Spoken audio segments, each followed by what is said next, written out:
Hi, this is Lorenzo Howe here. I am a 2CM going into my second year at Steel City Academy in Gary, Indiana, part of the Northwest Indiana Corps. And I'm making this video to outline my vision and learning environment plan for this upcoming school year. In terms of what do I teach, I'm a high school social studies teacher, but I do not know what grade levels or specific subjects I will be teaching. It'll more than likely be U.S. history and or government slash econ.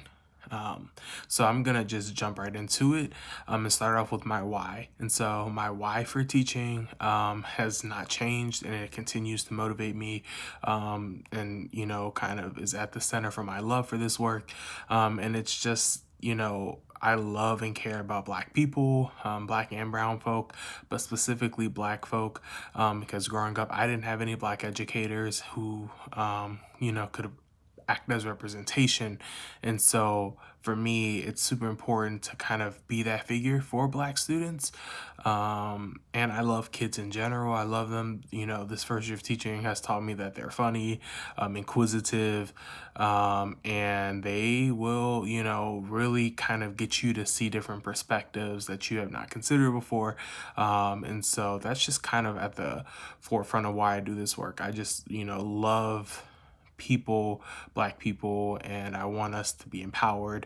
And so I hope that I can have a classroom space that offers that for them. Because of that, I'm teaching at Steel City Academy, where about 99% of the students are Black, which is great because you kind of have that shared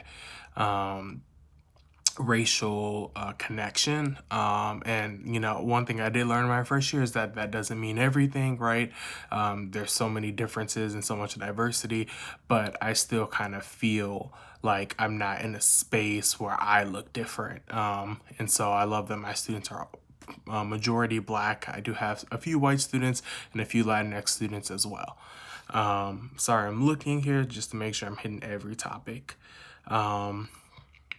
What is at stake for them? A lot. And so we're in a global pandemic, which I might mention a few times, but we're in a global pandemic, and education is super important right now, specifically social studies, because the traces of the pandemic, as well as the kind of racial outcry that we're seeing, the protesting that we're seeing, is rooted in history, and you can just go back every century and just see kind of different instances of this happening, as well as kind of this buildup of what has led to this kind of explosion that we're seeing, specifically with police brutality, as well as the role of race and pandemics, and how Black and brown folk are hit harder when it comes to global health crises.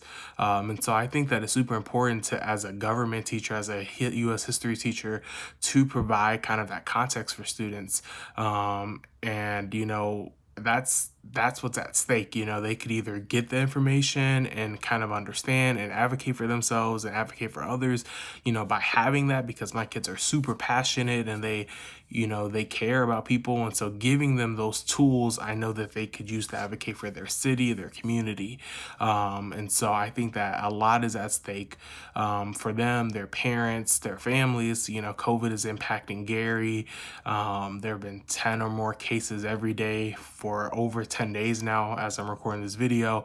And so, for them, I think it's super important to get access to education so that they can feel empowered to make whatever change that they want.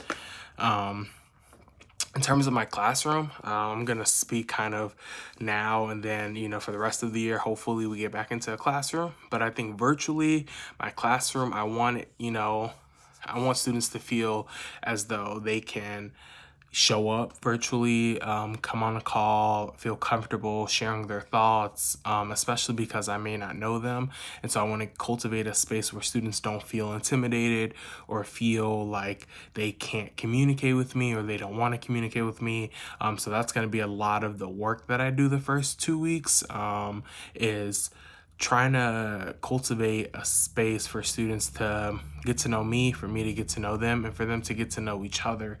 And so some ways, some tangible strategies that I'm planning are I've created kind of these different modules that students will create, where I'll get to learn a little bit about their backgrounds, and they'll learn a little bit about mine, and they'll be able to learn a little bit about their peers. So I'm super excited about those modules. I'm also, creating a playlist, and I'm going to ask students to add to that playlist, because what brings people together more than music, right? So I definitely am going to try to do that. And I've been, just talking with other teachers that I know, just to try to build, to see like what other things we can do, because that's super important to a lot of teachers, is establishing those relationships. And so I want my classroom to look like students feel safe, feel comfortable, want to show up. And I want it to sound like students are able to ask and answer questions. And these are things that I want to happen throughout the year. And I just want it to feel, warm, welcoming, but also rigorous. I want students to feel challenged, and feel like they walk away knowing more about history or government or econ, and want to kind of participate within the society, specifically with this 2020 election. Like, I want students to feel like, even if they can't vote, like they understand what's at stake, who are the candidates, what do they support, whose views do they align with. And so I want students to feel kind of that investment in our society.